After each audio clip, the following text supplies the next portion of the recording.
I've seen some comments lately, and guys, you got to respect the pump. We've said this in regards to silly crypto meme coins that are pumping, and the same would apply to stocks, and the same applies to silver and gold, right? Just because you don't own it doesn't mean that you should spread negativity or be upset or anything like that.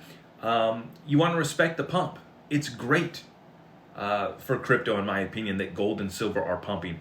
I've long talked, and this has been my main interest in the precious metals and commodities more broadly speaking this entire time, is the ability to tokenize real world assets like gold and silver, taking the physical, putting it on chain, verifiable, open source, permissionless, and really making these assets way more liquid and more transparent too. And it looks like silver may be the first domino to drop as we look at this market here. What's going to cause kind of this propped up system to break. Some people said that gold was going to destroy the Fed, and it looks like gold's playing its role, and silver's right there alongside it, really disrupting this thing. And like I said, you got to respect the pump, and you need to understand macro. And I think that I put out a little TikTok, I shared it on X and YouTube, a little short, shared it today around that. I think that this signal that silver is sending is a warning sign that everybody should be paying attention to.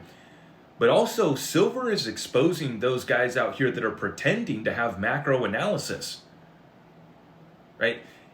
If you had any sort of good fundamental analysis and understanding of macro events, you had some exposure to silver, right? So I think a lot of guys are getting caught with their pants down pretending that they were macro guys, putting together theories, putting together this. And a lot of these guys are now coming in and trying to call the top on silver. And I think that they're going to look like fools doing that as well.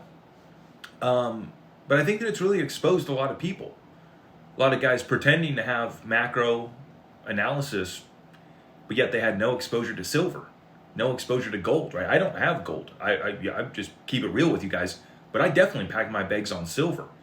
At one point, a couple years ago, silver made up about 5% of my, investable assets. Right now, I don't have the current tally.